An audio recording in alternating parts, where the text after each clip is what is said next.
से नं बुराबक्ट बरगुरि फरायसालिया सरकारिब्लाबो दिनैसिम नांगौ बायदि सुबिदा गैया।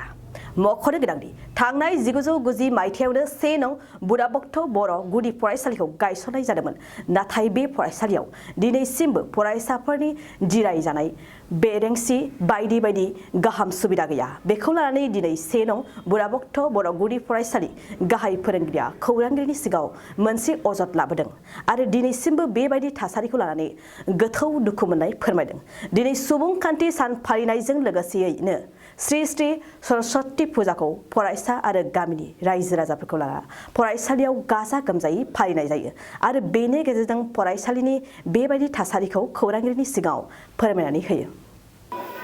आं बे समाव गिबियावनो बड'लेण्ड बुब्लि आरो सानजारि थान्दै सानजारि खौरां आरो बड'लेण्ड रादाब नोंथांमोननि सिगांनि गिबियावनो से नं बुराबक्ट बर' गुदि फरायसालिनि गाहाय फोरोंगिरि जानानै नोंथांमोननिसिम आंनि साबायखर आरो अननाय बावग्रोनाय थाबाय। दिनै नोंथांमोना आंनि बे से नं बुराबक्ट बर' गुदि फरायसालियाव फैनानै दिनैनि 26 जानुवारिजों लोगोसे सरस्वती गियाननि सरस्वतीजों लोब्बा लाखिनानै जा हाबाफारि लादों बे हाबाफारियाव आंनि फरायसालियाव फैनानै नोंथांमोना रादाब बुथुमनो फैनो थाखाय नोंथांमोननिसिम गिबि साबायखर थाबाय। दा गिबियावनो आङो बुंनो सानदों दिनै जोङो से नं बुराबक्ट बर' गुदि फरायसालिनि गाहाय फोरोंगिरि जानानै आङो बे गामियाव थानानै एबा बे गामियाव आं फरायसालिखौ फोरोंनानै आं जोबोद मोजां मोनदों। जोंहा ओरैबायसा समयसा जादों बेयाव जोंनि जिथु सरस्वती फुजा बेफोर बोसोरफ्रामबो गाजा गोमजा जायो। जोंनि फरायसालिया 1990 मायथाइयाव गायसनजानायमोन आरो लोगोसे बे समनिफ्रायनो आङो बे 1990निफ्रायनो आङो दिनैसिमबो बे फरायसालियावनो गाहाय फोरोंगिरि हिसाबै दङ आरो लोगोसे जोङो बे 1990निफ्रायनो जोङो सरस्वती फुजाखौ फालिबोगासिनो दङ। दा बाथ्राया जाहैबाय दुखु गोनां आंनिया बेल' आं नोंथांमोननि सिगाङाव रादाबनि सिगाङाव फोरमायनो सानदों। दिनै जोङो बेसेबांबा बोसोर जाबाय 32 बोसोर जाबाय आं बेहाय। नाथाय दुखु गोनाङा बेनो आंहा गोदो बेहाय बे गामियाव गुबुन जाथि दंमोन, हारसाफोर दंमोन। दा बे हारसाफोराव आङो 2 बोसोर क्लास खालामदोंमोन। बेनि उनाव जोङो एक्सट्रा बर' मिडियाम बानायदोंमोन। बर' मिडियाम बानायनानै जोंनि फरायसालिया 1914सिम भेन्सारावनो दंमोन। उनाव 2013आव जोङो बे फरायसालिखौ गभर्नमेन्टनिफ्राय जोङो स्वीकृति मोननाय जादों एबा गनायजानाय जादों। दा बिनिफ्राय जोङो मोनसे दुखु नांनाया बेनो दिनै आङो बे फरायसालियाव मावदोंब्लाबो आंहा गोजोननाय गैया। मानो गैया होनबाथाय दिनै आंनि नोंथांमोना नुदों आंनि थासारिफोरखौ। बे थासारिफ्रा एसेबां बोसोर जाबाय दिनैसिम बिल्डिं गंसे गैया आरो बे गैयैनि ओंथियानो जादों माने सरकारा जोंखौ नोजोर होआखै। मानो होनबाथाय बर' मिडियामफोरखौ दानि जिथु सरकार, दानि जिथु BJP सरकार दिनै बर' स्कुलखौ गंसेबो दिनैहाय नायफिनाखै। जायनि जाहोनाव जोङो सानजा रायजोनि मानसि दिनै बिटिआरथ' बाद दोन, जों सानजा रायजोनि जानानै दिनै जोंखौ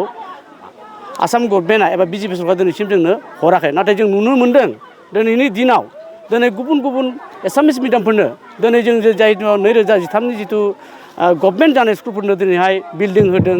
सरकारि न' होदों। नाथाय जोंनो बर' मिडियामनो दिनैसिम रावनोबो होनाय जायाखै। दुखु गोनाङा बेनो आंहा दिनै जोंनि जिथु पलिटिकेल जिथु जोंनि राजनितिक बे राजनितिकनि सायाव आं एसे बुंनो सानदों। बिथांमोनाबो दिनैहाय जोंनि बर' मिडियामखौ बर' मानसि जानानै दिनै नायसनाखै गंसेबो फरायसालिखौ। मानो नायसननो हायाखै? दिनै जों नुदों पन्सायत, जिल्ला परिषद, IDDP चेयारमेन, BKW दिनै जोंखौ BKआथ' मैया दाखालिसो, अब्लाबो जोङो दिनैहाय पन्सायतनि राजत्वखौ मोन्दों, IDDPनि राजत्वखौ मोन्दों। नाथाय जिल्ला परिषदखौ जों दिनै मोनाखै। नाथाय गुबुन पन्सायतफ्राव जों नायबाय, सिमेन्ट पन्सायतखौ नायबाय जोङो गंफ्रामबो माने जिथु बिल्डिं गाज्रि बिल्डिं दिनै बिसोरो माने बोरैहाय बानायदों पन्सायतफोरनिफ्राय, बोरैहाय बानायदों बिसोरो। नाथाय जोंनि बर' मेजरिटि थानायाव, बर' प्रेसिडेन्ट थानायाव, बर' काउन्सिल थानायाव, बर' मेम्बार थानायाव दिनै जोंनो मानो नायसननो हायाखै? ना सोलोंथाइया बर' समाजनि थाखाय गिदिर नङा नामा? दिनै सासे गथ' फोरोंनांगौब्ला, सासे गथ'खौ जुदि फोरोंब्ला बेराफारसेनिफ्राय जोंनो थासारिखौ मोजां नांगौ, जनो मोजां नांगौ, न' मोजां नांगौ। नाथाय नोंथांमोना नुदों आं नैबे स्कुलाव नोंथांमोना थेलेबलेब न' नोंथांमोना नुदों। दिनै बे थेलेबलेब न'आव आं दिनै 44 स्टुडेन्टखौ आं फोरोङो। गासै 6टा क्लास जायो। क, 1, 2, 3, 4, 5 नोंथांमोना नायदो बे न'आव दिनै आङो माबायसा फोरोंना दङ। होमबा बिनि थासारिया मा जागोन बिनि गथ'फ्रा? मा रोंगोन मा हागोन दा बेबायदि जादों माने ओंखायनो जुदि जोंनो नैबे चेनेलजों जुदि बयबो मिथिलायोब्ला जोंनि बर'फ्रा जोंनि बर' लिडारफ्रा जाहाथे बे जोंनि सोलोंथाइनि जिथु बिथिंखौ नोजोर होयोब्ला नायनांगौ गंबेसे स्कुल दं 2013निफ्रायनो जों बन्सित 2013आव जाय स्कुलाव मोनदों दिनैसिम बिल्डिं गंसे मोनाखै नाथाय गुबुन जाथिनि स्कुलफ्रा बिल्डिं जाजोबलांबाय दिनै जों सरखाराव थांदों सरखारावबो मोनाखै जोङो आं दाखालि बावैसो MLA निफ्राय DO बायद'निफ्राय फवार्डिं लानानै गुवाहाटिसिम हैदोंमोन नाथाय केन्सेल खालामना होदों गावसोरनि हारसा मिडियामनिखौल' माने 6 खान लाबोदों खिन्थु बर' मिडियामखौ गंसेबो सोजायाखै होमबा बेसेबां दुखु गोनां बाथ्रा दा बेफोरखौ लानानै आं दुखु मोनदों आरो लोगोसे दिनै बे स्कुलनिफ्राय दिनैहाय रेकर्ड आंनि जिथु फरायसालिनिफ्राय रेकर्ड नोंथांमोना नुगोन मिथिगोन दिनै रेकर्ड ब्रैथि फरिखायाव बोसोरफ्रामबो पास जायो होमबा मानो जादों बेखौ नोंथांमोना नुनो मोनगोन दिनै जों बिराद नाजादों खिन्थु नाजानानै मा जानो हेडमास्टारा एबा गाहाय फोरोंगिरिया नाजाना मा जानो दिनैहाय समाजा नाजानानै मा जानो जोंनो पलिटिकेलनि मानसि नांगौ समाजनि मानसि नांगौ समाज दैदेननाय मानसि नांगौ नोजोर होनाय मानसि नांगौ नाथाय जों दिनै नुनो मोनाखै जोंहा गाबनाय फैदों दुखु फैदों आं नोंथांमोननो बुंदों नैबे न'आ आंनि दिनैहाय कृष्ण दैमारि नोंथांमोना जायखौ मिथिगौ खोमा कृष्ण दैमारि IDDP-निफ्राय होनाय 50,000 दिनै बे 50,000नि हरनाय कृष्ण दैमारि न'खौ आं दिनै फोसाबबाय थायो नोंथांमोना नुदों दिनै जोंनो आन्दलन गाथोननो हरो 10,000 नै दाखालि बेखौ 10,000 हरदों आंनो बेखिनिखौ आं 10,000 बानायना लादों क्लासरुम बानायना जादों आङो दिनैहाय आरो किसुमान बुस्थुखौ आं डेक'रेसन खालामना जादों थिग बेबायदि आं बिराद अलखदाव गोलैना दङ बेखायनो आं सानदों जोंनि पलिटिकेल लिडारफ्राबो जोंखौ नायफिनो जाहाथे सुबिदाखौ जोंनो होयो स्कुल स्ट्राक्चारखौ जोंनो होयो माने थानो जानो एबा फरायनो जुदि होयोब्ला जों मोजां दिनै खुगाल' बुंबा जाया मेल मिथिंल' बुंबा जाया सोलोंथाइया मोजां जानांगौ खिन्थु सोलोंथाइया बोरैहाय मोजां जानो गथ'आ जनो चेयार टेबोल गैया गथ'आ जुदि नोङो न' गैया बिराद दुखु नां दाखालि नैबे जोंहा बिधानजुलियाव आंनो दिनैहाय आं नोंथांमोनाव दहाय नुदों खोमा बिधानजुलिखौ माने दा जोंनियाव बेयाव सासे पलिटिकेल लिडार दङ बिथाङा बहुद अनसायबाय आंनो मनज बसुमतारी जायखौ बुङो दिनै बिथाङा आंनो बिबानो हरो बिथाङानो आंनो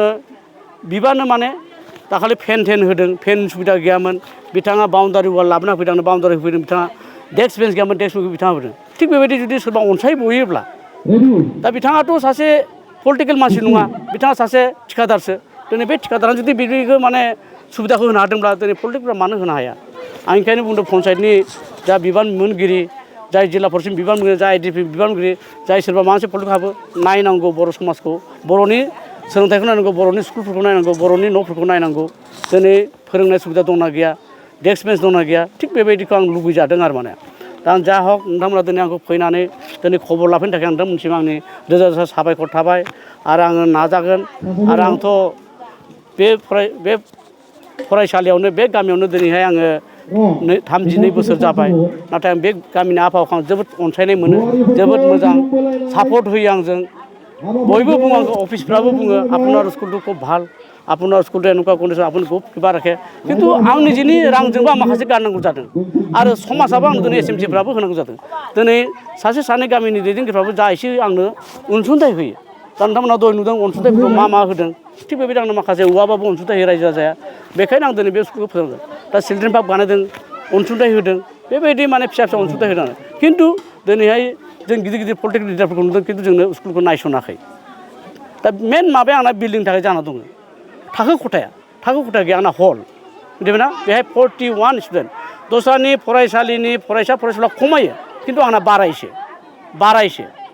नोंथांमोना मिथिनो हागोन दिनै आंनाव बेयाव बे 1 नम्बरा भकतनिल' गैया बेहाय काहा गफुरनि दङ काहा बिबार दं काहा उलुनि दङ काहा उलुसाफोरनि दङ मिसिं सेन्टार फरायसा फरायसालि दं आंनाव नोंथांमोना फोथायगोन नामा मिसिं सेन्टार फैदों मानो फैदों बेयाव हेडमास्टारनि एबा गाहाय फोरोंगिरिनि हयथ' अबदान रायजो राजानि एसे अननायखौ मोननासो फैदों दा बेखायनो आं सानदों दिनैनि बे चेनेलजों जाहाथे जाय नायो जाहाथे आंनो अनसुंथाइखौ माबा मोनसे हरो नामा बिल्डिं गंसे नांगौ सोर मावथो खिन्थु बिल्डिंफ्रा आंनो नांगौ जाना फैदों आरो माने दा बिल्डिंनि थाखाय आं बहुत प्रब्लेम जादों खिन्थु आं जा मावनो नागिरदोंमोन दिनै आं आसखान्दा जागासिनो दङ बिल्डिंनि थाखायनो थाखो खथा मोजां गैया दिनै नोंथांमोनाव आं रोजा रोजा बेनार बानायला जादों मोनफ्रोमबो माबा वाल पेन्टिं खालामनायखाय आं बेनार बानायो आङो बेनार बानायनायाव आं बेयाव माखासे निजिनि पकेटजों थाखा नांदों सरकारा जोंनो मा होयो इसे एंला थाखा होयो जोङो बेखौ माने माबा हैनो हाया दा माखासे बेनार जों बानायनांगौ जायो दा बेबायदि आंहा बहुद खैफोदाव गोग्लैना दङ दिनै आर्ट फिलिं खालामनो हाया आं मोनसेबो दा बेबायदि जाना दं आरो दा बेनि थाखायनो नोंथांमोना दिनै आंनि बे फरायसालिखौ माने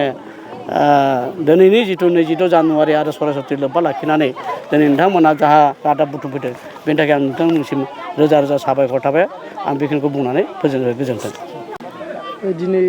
सुबुं खुंथाइ सान बेजों लोब्बा लाखिनानै जे सरस्वती फुजा मोननैजों जथायै दिनै मोनसे खालाराव गोलैबाय बे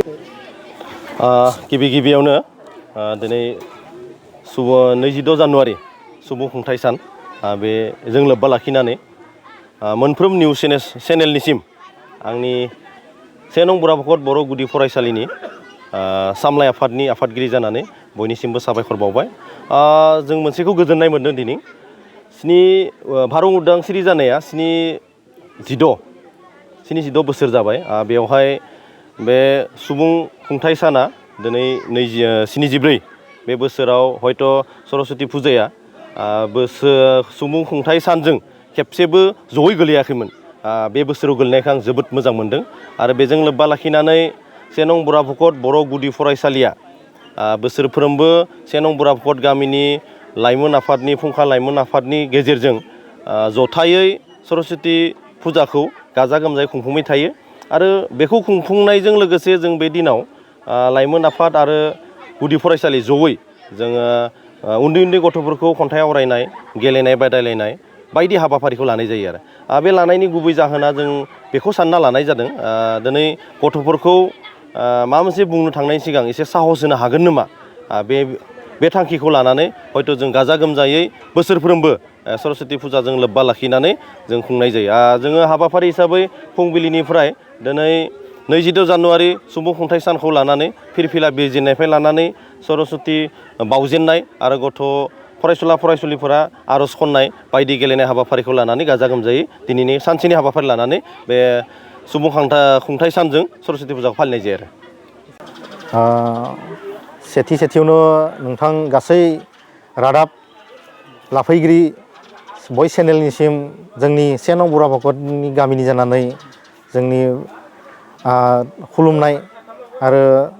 बावनायखौ जासिग्रोबाय। दा आं बे गामिनिनो थागिबि जोङो बे सरस्वती जा खुंनाय हाबाफारि बेयो जोंहा गोदो जेब्ला जोंनि आफा आइमोना रायजो जाजेनदोंमोन बे समनिफ्रायनो जों बे खुंनाय हाबाफारिखौ लादोंमोन। बुंनो थाङोबा जेरै जोंहा फरायसालि गुदि फरायसालिजों लोब्बा लानानै जों बेखौ लाफानानै गामिनि लाइमोन हान्जाया बेखौ फरायसालिजों लोब्बा लाफानानैनो खुंनाय हाबाफारिखौ जागायदोंमोन।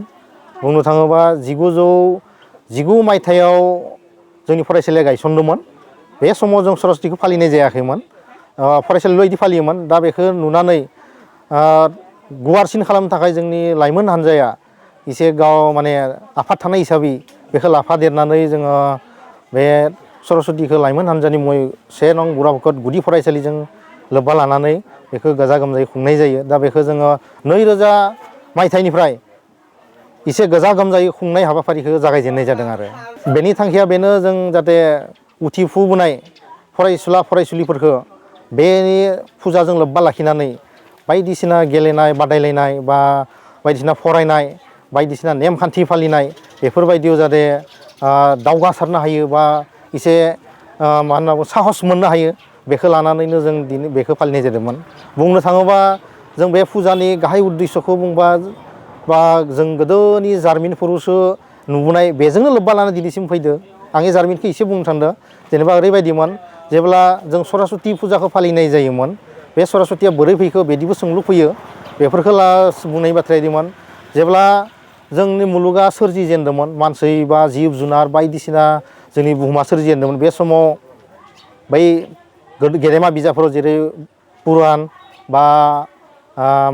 बिष्णु पुराण सरस्वती पुराण मत्स्य पुराण बेफोरबायदियाव लिरनाय दंमोन होनना जों फरायना मोनदों जे जेब्ला जों सृष्टिया जाग्रोदोंमोन बे समावहा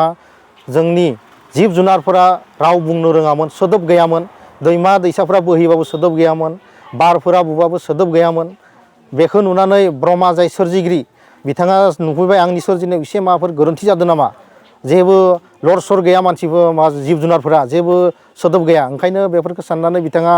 जोंनि बुहुमाव फैफाफिननानै गावनि आखाइयाव दै लानानै सारना होनायावहा बे जोंनि जाय जोंखौ बिमा सरस्वती होननानै सिबियो बेयो सृष्टि जादोंमोन जाहैबाय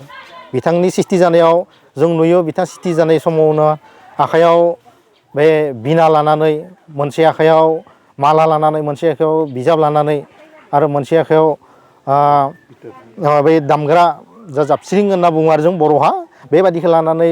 सोरजिनानै बेखौ नुनानै बिनिफ्राय बिथांनि बे बिना थानायखौ दामनो होनानैसो सेथि सोदोबा फैजेनदोंनो ओंखायनो बै समनिफ्रायनो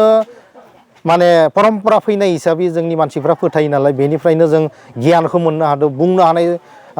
जा साहस बा बुंनो हानाय जा गोहो बे फैदोंमोन ओंखायनो दिनैसिम बिमा सरस्वतीखौ गियाननि दामनाय देनायनि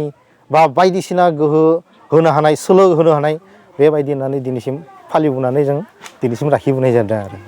नोंथाङा सानाय सुनाय बेरामनि जेंनायाव गोग्लैदों नामा? जुदि नोंथाङा सानाय सुनाय दंब्ला जिंगासिनांगौ गैया। चिरां जिल्लानि बेंटल गेट साफागुरियाव दायो एसआइ निउर' थेरापि सेन्टार दंसै। बे थेरापि सेन्टाराव नोंथाङा गोरलैयैनो देहानि सानाय सुनायखौ फाहामथाय लानो हागोन। बे आथिं सानायानो जाग्रोदों ओमफ्राय जानाया एसे सिगांनिफ्रायनो जाखादों ओमफ्राय बिदिनो गुबुन गुबुन मुलि जाबाबायदों ओमफ्राय हामाखै दिनैनि ट्रिटमेन्टआ आङो एसे मोजां मोनसिनबाय। जेरै सिं सानाय आफादावदै सानाय मोदोम जरा सानाय आइजोफोरनि जेंना खर' सानाय बायदि बेरामखौ फाहामनाय जायो। लोगोसेयैनो बे सेन्टाराव थानानै फाहामथाय लानो हानायनिबो सुबिदा खालामदों। नोंथांमोनहा एएसआइ निउर' थेरापि सेन्टाराव फाहामथाय लानो गोसो दंब्ला नैबे मबाइल नम्बर 7620160459 नङाब्ला 9476977956 आव थोंजों सुलाद लानो हागोन।